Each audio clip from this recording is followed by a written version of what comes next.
Të nderuar televizionistë, përshëndetje, unë jam Flutur Rakasa dhe do të jemi bashkë në këtë edicion informativ këtu në Drita Televizion. Ju njohim me zhvillimet e ditës. Edhe pse intensiteti i rreshjeve të shiut ka rënë, pasojat e motit të keq vijojnë të mbeten të rënda në Durrës dhe zonat përreth.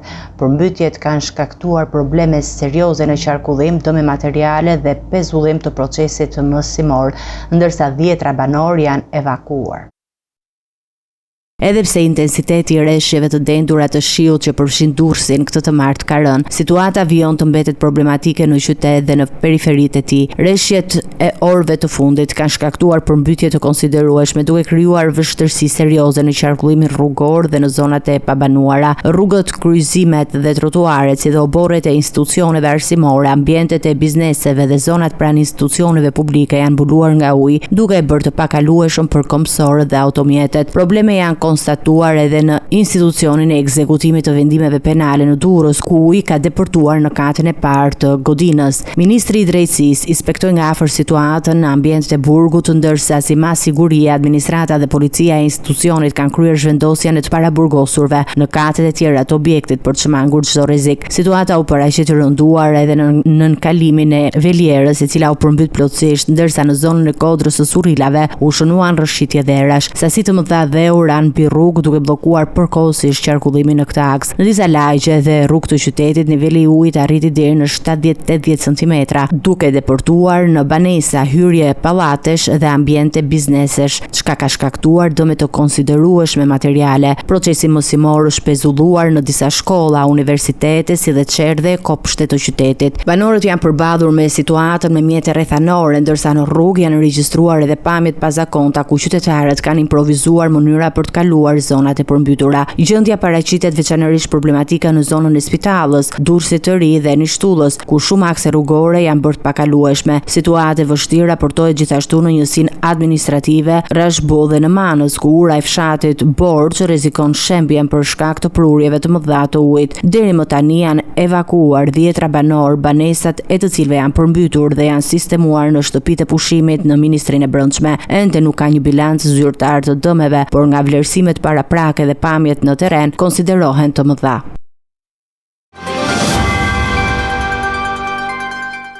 Rreshjet intensive të shiut kanë shkaktuar përmbytje dhe ndërprerje të qarkullimit dhe anulimin e mësimit në disa zona të Shqipërisë, ndërsa autoritetet po ndjekin nga afër situatën e lumejve kryesore që në disa segmente ndodhen pranë kuotave kritike.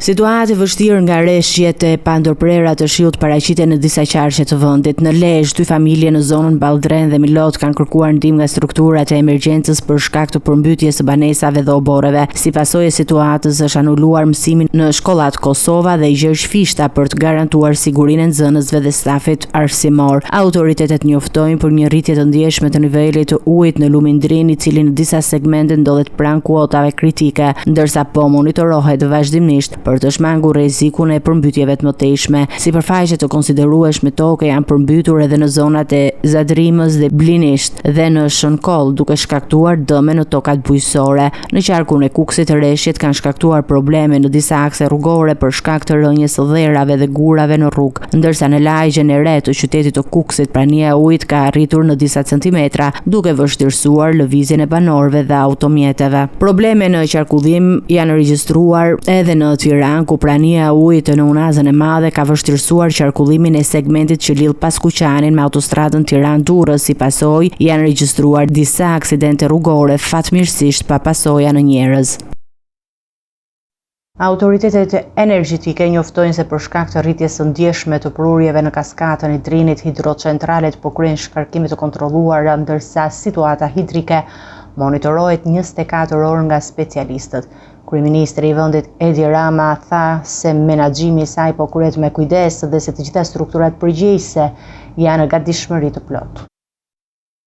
Prurjet natyrore në kaskadën e Drinit kanë arritur në rreth 3500 metra kub ujë në sekond, duke detyruar autoritetet energjetike të ndërmarrin masa për shkarkim të kontrolluar nga hidrocentralet e Komanit dhe Vau të Dejës. Shkarkimet po kryhen në monitorim të vazhdueshëm të specialistëve për të siguruar që niveli i ujit në liçene të qëndrojë brenda kufive të sigurisë. Kryeministri Edi Rama bëri një reagim të menjëhershëm lidhur me situatën, duke theksuar se menaxhimi i saj po kryhet me kujdes dhe se të gjitha strukturat strukturat përgjegjëse janë në gatishmëri të plotë. Bashkia Shkodër është në koordinim të vazhdueshëm me KESH për menaxhimin e situatës dhe minimizimin e çdo rreziku të mundshëm për zonat e territorit bashkisë, ndërsa deri në këto momente nuk është evidentuar asnjë problematik. Të dhënat teknike tregojnë se niveli i liçenit të vau të Dejes mbetet në kuotën maksimale të sigurisë. Specialistët e hidrocentraleve vijojnë monitorimin e situatës hidrike në mënyrë të pandërprer, duke u përgatitur për çdo ndryshim të mundshëm në prurjet e lumejve. Autoritetet energjetike apelojnë tek banorët dhe strukturat lokale për të respektuar udhëzimet e sigurisë dhe për të informuar menjëherë çdo situatë pazakont, duke garantuar kështu që shkarkimet e ujit të mos krijojnë rreziqe për komunitetet përreth.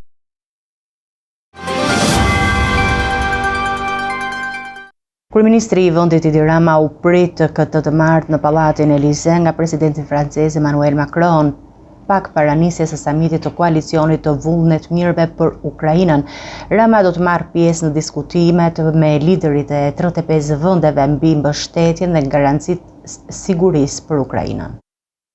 Kryeministri Edi Rama ndodhet në Paris për të marrë pjesë në samitin e koalicionit të vullnet mirëve për Ukrainën, thirrur nga presidenti Emmanuel Macron. Në këtë samit marrin pjesë udhëheqës nga 35 vende, përfshirë përfaqësues nga Shtetet e Bashkuara, si i dërguari special Steve Witkoff dhe këshilltari Jared Kushner. Diskutimet fokusohen mbi angazhimet ndërkombëtare për sigurinë e Ukrainës dhe garancitë në raste të një sulmi të ri nga Rusia. Para fillimit të samitit, Rama zhvilloi një takim me ministrin e drejtësisë francez, Gerald Darmanin.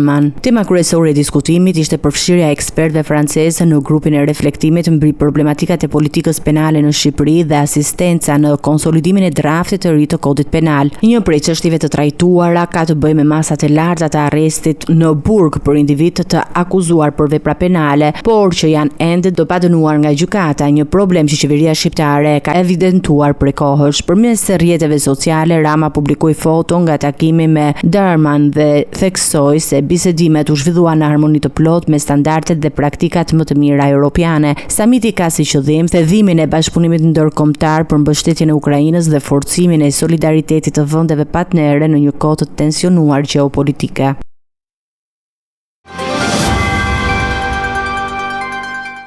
Kryetari i Partisë Demokratike Sali Berisha ka kërkuar dhe sot dorëheqjen e kryeministrit Edi Rama, duke paralajmëruar se protestat e opozitës nuk do të ndalen deri në largimin e tij nga pushteti. Berisha kritikoi vonesën e parlamentit për shqyrtimin e imunitetit të zëvendës kryeministres Belinda Balluku dhe riafirmoi kërkesën për një qeveri teknike. Kryetari i Partisë Demokratike Sali Berisha kërkoi edhe sot dorëheqjen e kryeministrit Edi Rama, duke paralajmëruar se protestat nuk do të ndalen deri në largimin e tij. Në një konferencë me gazetarët, Berisha paralajmëroi liderin e mazhorancës Rama për reagimin e opozitës, duke hequr paralele me 20 shkurtin e vitit 1991, kur qytetarët e Tiranës rrëzuan shtatorin e diktatorit Enver Hoxha. Ndaj dhe i them dhe njëherë, jep dorëheqjen me njëherë, jep dorëheqjen sepse do të dorëheqin dhe mos harro kur 20 shkurtin, se çfarë din shqiptar të bëjnë me kultet e rreme, me kultet satanike. Pra jep dorëheqjen. Kreu i Partisë Demokratike kritikoi gjithashtu vonesën e parlamentit në shqyrtimin e kërkesës së SPAK për heqjen e imunitetit të zëvendës kryeministres Belinda Balluku, duke e konsideruar këtë veprim në kundërshtim me kushtetutën e vendit. Përpjekja që bën Edi Rama me Lubi Ballukun për të bllokuar procesin e drejtësisë përbën një krim permanent, krim në vazhdim për të dy ata. Ai përsëriti kërkesën e Partisë Demokratike për krijimin e një qeverie teknike, duke sqaruar kushtet e Partisë Demokratike për këtë proces, përgatitja e një procesi zgjedhor të drejtë dhe mosbllokimi i drejtësisë. Për ne rëndësi vendimtare ka përgatitja e një procesi zgjedhor të drejtë dhe mosbllokimi i drejtësisë, i ligjit dhe kushtetutës. Dy janë kushtet, jo si sot që një njeri merr të gjitha pushtetet në një dorë, merr dhe vlerësimin e provave, thotë se urdhrat që kam dhënë me mesazhe nuk janë prova, nuk janë urdhra. Dëgjoni tani çfarë. Berisha deklaroi se opozita do të mobilizohet në demonstrata kombëtare përpara datës 20 shkurt, duke theksuar se mbledhjet dhe konsultimet me partitë opozitare janë në proces për të përcaktuar datën dhe formatin e protestës. do përcaktohet, por ka mundësi paradatës. Nuk është përcaktuar. Sot fillojnë konsultimet, do përcaktohet, do e njoftojnë. Por do ketë pa diskutim protest. Nuk heqim dorë, ne jemi tani, e kemi thënë dhe përpara këtë. Ne strategjia jonë është protesta dhe. Kreu i Demokratëve komentoi gjithashtu edhe propozimin e lëvizjes Shqipëria bëhet që kërkon pjesëmarrje në protesta pa flamuj partijak. Ne nuk kemi asnjë pretendim që partia mundësiat mos vinë protest me flamurin e vetë. Të gjitha partitë, të gjitha vinë me simbolet e tyre. S'ka ndonjë, çfarë ka rëndësi themelore? Them unë, ka rëndësi vërtetësia si opozit, e vërtetë. Protesta e opozitës e lidhet me hetimet e SPAK-ut që përfshin kupolën qeveritare dhe veprimet e kryeministrit ndaj institucioneve të drejtësisë. Megjithatë, edhe Berisha është përballur me akuza për rastin Partizani, të cilat ai i konsideron të pabazuara. Kjo është të pakrahasueshme, absolutisht të pakrahasueshme. Pra, ndaj meje është kryer një akuzë pa baza, totalisht pa baza, por unë kam respektuar me rigorozitet të gjithë procedurën. Mbledhja e Këshillit të Mandateve për shqyrtimin e kërkesës së SPAK për heqjen e imunitetit të zëvendës kryeministres Belinda Balluku dështoi sërish për shkak të mungesës së deputetëve të mazhorancës dhe kryetarit të kuvendit. Opozita paralajmëron kallëzim penal ndaj kreut të kuvendit Niko Peleshi. 5 deputetë të opozitës, antarë të Këshillit të Mandateve, u paraqitën këtë të martë në kryesinë e kuvendit për të zhvilluar mbledhjen e radhës ku në rendite ishte kërkesa e prokurorisë së posaçme për heqjen e imunitetit të zëvendës kryeministres Belinda Balluku. Ashtu si në përpjekjet e mëparshme, edhe këtë herë mbledhja nuk u zhvillua për shkak të mungesës së deputetëve të mazhorancës dhe të kryetarit të kuvendit Niko Peleshi. Pas dështimit të mbledhjes, kreu i grupit parlamentar të Partisë Demokratike Gazmend Bardhi doli në një konferencë për mediat ku akuzoi mazhorancën për zvarritje të qëllimshme të kërkesës së SPAK. Arsyeja për cilën kryetari i kuvendit Niko Peleshi ka mbyllur pa caktuar datë mbledhjen ishte sepse e ka dhe me shkrim, palët në Këshill nuk gjetën mirë kuptim, thot, për të caktuar një afat se sa do t'i jepnim Belinda Ballukut, pra do ta hante brenda apo jashtë vitin e ri nga burgu, nuk gjetën konsensus deputetët e opozitës me ato të mazhorancës. Dhe duke qenë se e pandeura donte ta hante gjelën e detit jashtë burgut, kërkoi 3 javë. Ky 3 javor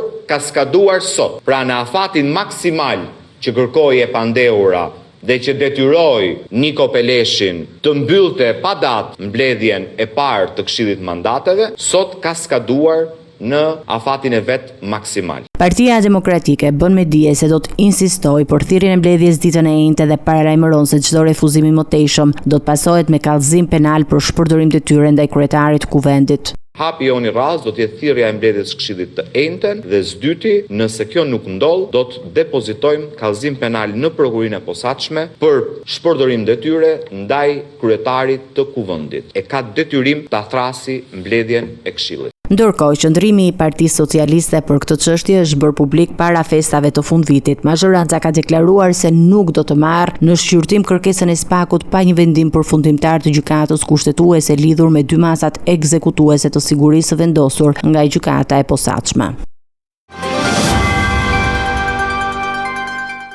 Mira besimtarë ortodoks festuan ditën e ujit të bekuar pavarësisht rreshjeve të dendura dhe përmbytjeve që kanë prekur disa qytete të vendit. Kryepiskopi Ioan udhëhoqi liturgjinë hynore, ndërsa rituali i hedhjes së kryqit u zhvillua në disa qytete me pjesëmarrje të rinj që sfiduan kushtet atmosferike. Këtë vit, kremtimi i ditës së ujit bekuar u zhvillua në kushte as pak të favorshme atmosferike. Rreshjet e rrëmbyeshme kanë përmbytur disa qytete duke krijuar sfida për zhvillimin e riteve tradicionale. Megjithatë, besimtarët ortodoks nuk u dorëzuan, duke marrë pjesë në liturgjitë dhe ritualet e shenjta të pagëzimit të Jezu Krishtit. Rituali i hedhjes së kryqit i parashikuar për herë të parë në portin e Durrësit u anulua për shkak të rreshjeve dhe rrugëve të bllokuara, një situatë e rrallë për dekada. Megjithatë, në qytete të tjera besimtarët sfiduan motin e keq. Në Vlorë një i ri u holl në ujërat e Jonit duke sfiduar detin e gërsuar. Në Berat kryqi u holl në ujërat e Usumit pas meshës së katedrales së Shën Dimitrit, ku një 15 vjeçar arriti ta nxjerrte nga uji për herë të parë. Në Korçë kryqi u holl në shatërvanin e qytetit dhe u kapur të tretën herë nga një i ri që e praktikon ritualin çdo vit. Në Elbasan kryqin e nxorri një 14 vjeçar në një nga pishinat e qytetit. Në Lushnjë dhe Fier besimtarët morën pjesë në ceremonitë lokale ku kryqi u dorëzua pas përfundimit të ritualit tek përfaqësuesit e kishës për bekim në Ersek, Gjirokastër dhe të gjitha kishat ortodokse të vendit. Ceremonia u mbajt me solemnitet. Pas përfundimit të riteve, besimtarët morën ujë të bekuar për të përdorur në shtëpitë e tyre si simbol të mbarësisë, paqes dhe bekimit për familjet gjatë vitit të ri. Hecime të tjera informacione, rreshjet intensive dhe të pandëprera të shiut kanë shkaktuar përmbytje dhe probleme të shumta edhe në disa komuna të Kosovës.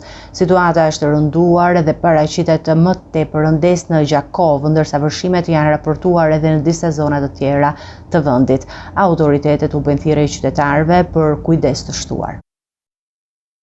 Rreshjet e dedura të shiut kanë përfshirë Kosovën ditën e fundit që kanë sjellë përmbytje dhe vështirësi në disa komuna, duke rrezikuar baneza, rrugë dhe infrastrukturë publike. Sipas mediave lokale, situata me problematike raportohet në Gjakov, ku lumenjt Erenik dhe Krena kanë dalë nga shtrati duke shkaktuar vërshime të mëdha ujë në disa zona. Problemi janë shënuar edhe në komunat e Skënderajt, Drenasit, Malishevës, Rahovecit, Klinës dhe Deçanit, ku uji ka përmbytur rrugë dhe toka bujësore. Instituti Hidrometeorologjik i Kosovës bëri të ditur se rreshtet e ditëve të fundit kanë ndikuar në rritjen e niveleve të lumenjve kryesore të vendit, përfshirë Iberin, Sitnicën, Lepencin dhe Moravën e Binçës. Megjithëse ngritja e nivelit të ujit paraqitet aktualisht e lehtë, si pasojë e përmbytjeve në disa segmente rrugore, KEC ka ndërprerë përkohësisht furnizimin me energji elektrike në komunat e Drenasit, Malishevës dhe Rahovecit, si mas sigurie, ndërkohë është ndërprerë për furnizimin me ujë nga kanali i Lepencit për të garantuar siguri dhe cilësinë e ujit të pishëm nga qytetarët. Në Prishtinë, autoritetet komunale kanë apeluar për kujdes të shtuar, duke paralajmëruar për mundësi të problemeve në qarkullimin rrugor, bllokime të kanalizimeve dhe rrezik dhe rrëshqitjet e dheut si pasojë e vërshimeve të ujit. Institucionet po monitorojnë situatën dhe u bëjnë thirrje qytetarëve të shmangin zonat e rrezikuara. Agjencia kundër korrupsionit ka nisur procedurat për verifikimin e deklaratave të pasurisë së presidentes së Kosovës, Vjosa Osmani, pas dallimeve të theksuara në rritje të pasurisë së saj midis viteve 2024 dhe 2025. Presidenca thekson nga ana tjetër gatishmërinë për çdo proces të pavarur dhe ligjor.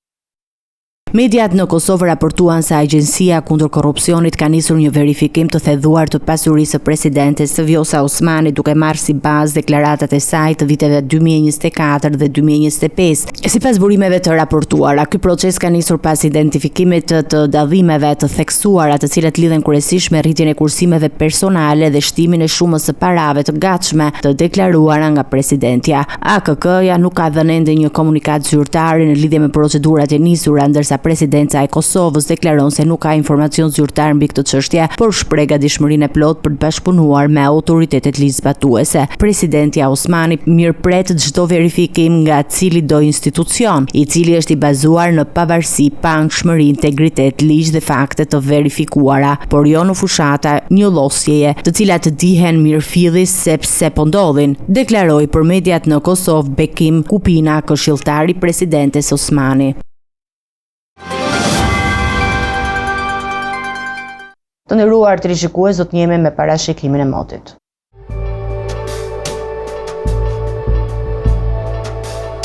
Territori shqiptar për datën 7 janar 2026 do të jetë në ndikimin e masave ajrore shumë të paqëndrueshme, duke sjellë mot me rreshje intensive shiu dhe stuhi në pjesën më të madhe të vendit. Paraditja do të karakterizohet nga shira të dendura dhe stuhi lokale në veri dhe qendër, ndërsa pasditja do të sjellë rreshje edhe më intensive në jug dhe përgjatë vijës bregdetare. Temperatura minimale pritet të zbresë deri në 5 gradë Celsius, ndërsa ajo maksimale do të arrijë deri në 17 gradë Celsius në zonat bregdetare dhe jugore. Gjatë ditës nuk priten intervale me diell për shkak të vranësirave të dendura dhe rreshjeve të vazhdueshme. Era do të fryjë mesatare deri e fortë nga drejtimi juglindor me shpejtësi 4 deri në 6 metra për sekond, ndërsa përgjatë bregdetit pritet të arrijë deri në 8 metra për sekond. Deti do të ketë dallgëzim mesatar deri të lartë rreth 2 deri në 3 ball. Indeksi ultraviolet për Tiranën më 7 janar 2026 pritet të jetë i ulët rreth 1.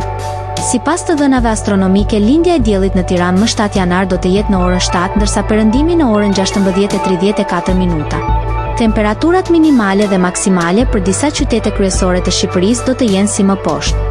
Shkodër 9 deri në 13 gradë Celsius. Kukës 7 deri në 12 gradë Celsius. Peshkopi 6 deri në 11 gradë Celsius. Tiranë 8 deri në 15 gradë Celsius. Durrës 10 deri në 16 gradë Celsius. Kavaj 10 deri në 15 gradë Celsius. Elbasan 8 deri në 15 gradë Celsius. Berat 9 deri në 16 gradë Celsius. Korç 5 deri në 10 gradë Celsius. Vlorë 11 deri në 17 gradë Celsius. Gjirokastër 9 deri në 13 gradë Celsius. Sarand 12 deri në 16 gradë Celsius.